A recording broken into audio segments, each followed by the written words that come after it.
Hi friends, நான் உங்கள் விக்னேஷ். இன்றைக்கி பார்க்கக்கூடிய கான்செப்ட் என்னன்னா LDAP. LDAPனா என்னன்றது தான் பார்க்க போகிறோம். ஆக்சுவலாக LDAP ஆக்டிவ் டைரக்டரியில் எப்படி ஒர்க் ஆகுது, எப்படி ஆக்டிவ் டைரக்டரியோட அது வந்து ஃபங்க்ஷன் ஆகுது, அது மட்டும் இல்லாமல் அது எப்படி அதை வந்து இன்டர் கனெக்ட் ஆகுதுன்றது தான் நான் சொல்ல போகிறேன். ஆக்சுவலாக LDAPோட ஃபுல் ஃபார்ம் என்னன்னா light weight directory access protocol.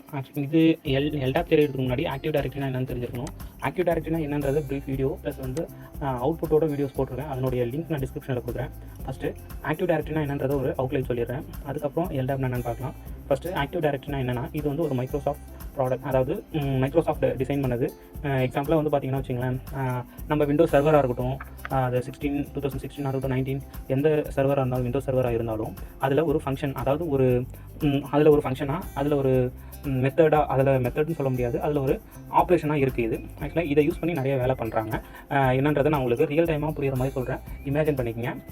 Active டைரக்டரினா வந்து ஒரு பல்க் ஆஃப் யூசர்ஸை இன்டர் கனெக்ட் பண்ணுறது, ஒரு டேட்டா பேஸாக மெயின்டைன் பண்ணுறது, பல்க் ஆஃப் குரூப்ஸை இன்டர் கனெக்ட் பண்ணுறது, பல்க் ஆஃப் பிரிண்டர்ஸை இன்டர் கனெக்ட் பண்ணுறது. இப்போது எக்ஸாம்பிளாக உங்களுக்கு வந்து ஒரு எக்ஸாம்பிள் சொல்கிறேன். நீங்கள் வந்து ஒரு ஆஃபீஸ்லையோ இல்லை ஒரு ஆர்கனைசேஷன் பெரிய கம்பெனிலையோ இல்லை வந்து ஒரு காலேஜஸ்லையோ ஒர்க் பண்ணுறீங்க. அதாவது சிஸ்டம் இருக்கிற மாதிரி எங்கேயா இருந்தாலும் இமேஜின் பண்ணிக்கங்க. அதில் ஒரு 200லேருந்து ஒரு 500 எத்தனை யூஸராக வேணால் இருக்கலாம் இருக்கிறாங்க. ஒரு 500 யூசர்ஸ் இருக்காங்கன்னு இமேஜின் பண்ணிக்கங்க. எல்லாருமே வந்து இன்டர் கனெக்ட் இல்லாமல் தனித்தனி பிசியாக தான் யூஸ் பண்ணுவாங்க. ஓகேங்களா? இப்போது இந்த ஆக்டிவ் டைரக்டரியை பொறுத்தவரையும் அதில் நம்ம சிஸ்டத்தோட இன்டர் கனெக்ட் பண்ணுறதுக்கான நம்மளுடைய சிஸ்டத்தில் 2 மெத்தட் இருக்குது. ஒன்று வந்து ஒர்க் குரூப்னு சொல்லுவாங்க. ஒர்க் குரூப்னா என்னென்னு பார்த்தீங்கன்னா, ஒரு சிஸ்டம் இப்போ நம்ம நார்மலாக யூஸ் பண்ணுற எல்லா சிஸ்டமுமே நம்ம சிஸ்டத்தில் இருக்கிற யூசரோடைய பேஸ் பண்ணி, இப்போது நம்ம எக்ஸாம்பிளாக நம்ம ஓஎஸ் போட்டால் கூட நம்ம பாஸ்வேர்ட் செட் பண்ண சொல்லுது பார்த்தீங்களா, அதே மாதிரி நம்ம சிஸ்டத்துலேயே வந்து நம்ம ஃபேமிலிக்கோ நம்ம ஃப்ரெண்ட்ஸுக்கோ தனியாக ஒரு லாகின் கிரியேட் பண்ணி அதை வந்து அவங்களுக்கு கொடுக்குறோம் பார்த்தீங்களா, அது வந்து ஒர்க் குரூப்னு சொல்லுவோம். இதே வந்து டொமைன்ற ஒரு ஆப்ஷன் இருக்குது. டொமைன்னா என்னென்னு பார்த்தீங்கன்னா, இது மாதிரி நம்ம ஆக்டிவ் டைரக்டரி மூலமாக எல்லா பிசியும் ஒரே டொமைனில் இன்டர் கனெக்ட் பண்ணுறது தான் வந்து ஆக்டிவ் டைரக்டரி. சரிங்களா? இப்போது உங்களுக்கு புரிஞ்சிருக்கும்னு நினைக்கிறேன். மறுபடியும் சொல்கிறேன். என்னென்னா, பல்க் ஆஃப் யூசர்ஸ் இப்போது ரியல் டைமில் எப்படி சொல்கிறேன் உங்களுக்கு புரியும்னா, இப்போ வந்து அந்த 500 யூசர்ஸையுமே ஒரே டொமைனை இன்டர் கனெக்ட் பண்ணுறதுக்கு ஆக்டிவ் டைரக்டரி தேவைப்படுதுங்க. அப்போது தேவைப்படக்குள்ள எல்லா யூசர்ஸையுமே தனித்தனி யூசர், இப்போது அந்த 500க்குமே தனி யூசர் நேம் பாஸ்வேர்ட் இருக்கும் பார்த்தீங்களா.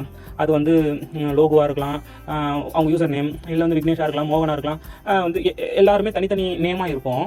அந்த தனித்தனி நேமுக்கும் யூசர் நேமுக்கும் பாஸ்வேர்டாக க்ரியேட் பண்ணி தர்றது, அதை க்ரியேட் பண்ணி தந்து அந்த டேட்டா பேஸ் வந்து எங்கே ஸ்டோர் ஆகுனா அந்த LDAP, அதாவது light weight direct access protocol, அதுக்குள்ளே தான் அந்த எல்லா இன்ஃபர்மேஷனுமே ஓகேங்களா இருக்கும். சரிங்களா? அப்போது அதில் க்ரியேட் பண்ணுற எல்லா யூசரோடைய செக்யூரிட்டினா என்னது, அதனுடைய பாஸ்வேர்ட்ஸ், அந்த யூசர் நேம்ஸ் எல்லாமே எங்கே போயிட்டு நமக்கு வந்து இருக்குன்னா LDAPயில் தான் இருக்கும். இது நான் வந்து இன்க்ளூடாக ஆக்டிவ் டைரக்டரி மட்டும் சொல்கிறேன். இது வந்து காமனாக வெளியே வெப்சைட்டுக்கோ அது மாதிரி நான் எதுக்கும் சொல்லலை.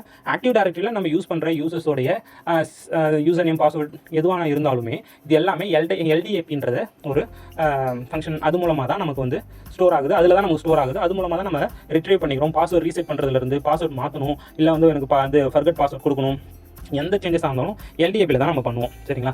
இது வந்து என்ன சொல்கிறாங்கன்னா, ரொம்ப செக்யூர்டான ஒரு மெத்தட்னு சொல்கிறாங்க. இது வந்து ரொம்ப செக்யூர்டாக இருக்குன்ற மாதிரி சொல்கிறாங்க. இது வந்து டைரக்டரி சர்வீஸில் வந்து அக்சஸ் ப்ளஸ் வந்து மேனேஜ் பண்ணுறதுக்கு இது ஈஸியாகவும் இருக்கும். அது மட்டும் இல்லாமல் வந்து ஒரு புது யூஸரை க்ரியேட் பண்ணுறதா இருந்தாலும் சரி, மாடிஃபிகேஷன் பண்ணுறதா இருந்தாலும் சரி, டெலீட் பண்ணுறதா இருந்தாலும் சரி, இதனுடைய பங்களிப்பு இல்லாமல் அதை நம்ம செய்யவே முடியாது ஒரு ஆக்டிவ் டைரக்டரியில். அப்போது நம்ம யூஸ் பண்ணுற ஆக்டிவ் டைரக்டரியில் மோஸ்ட் ஆஃப் த ஃபங்க்ஷன் வந்து இதில் தான் நடக்குதுன்னா அந்த LDAP மெத்தடில் தான். முடிஞ்சால் இந்த LDAP எப்படி ரன் ஆகுதுன்றது நிறைய வீடியோஸே போட்டிருக்காங்க, நானும் பார்த்துருக்கேன். நீங்களுமே வந்து காமனாக சர்ச் பண்ணி பாருங்கள் எப்படி ஒர்க் ஆகுதுன்ற மாதிரி. அதாவது உள்ள அதனுடைய எப்படி சொல்கிறது, இமேஜின் பண்ணி ஒரு டயக்ராம் வரைஞ்சிருப்பாங்கல்ல, அது முடிஞ்சால் நான் எடுத்து நான் கொடுக்குறேன். இப்படி தான் வந்து LDAPன்ற ஒரு ஃபங்க்ஷனே நடக்குது. சரிங்களா? ஓகே ஃப்ரெண்ட்ஸ், இது மாதிரி வந்து இது வந்து ஆக்சுவலாக வந்து இது எதுக்காக நான் வந்து LDAPன்ற ஒரு மெத்தட், இந்த ஒரு கொஷினே நான் கேட்குறேன்னா, ஒரு சிஸ்டம் அட்மினா இன்டர்வியூ அட்டன் பண்ணுறவங்களுக்கு டெஃபினட்டாக இது தெரியும். இது மட்டும் இல்லாமல் இன்னும் நீங்கள் செல்ஃப் லேர்ன் பண்ணி நீங்கள் வரக்கூடிய இன்டர்வியூவை இன்னுமுமே பெஸ்ட்டாக அட்டன் பண்ணி செலக்ட் ஆகுங்க. Okay friends, by.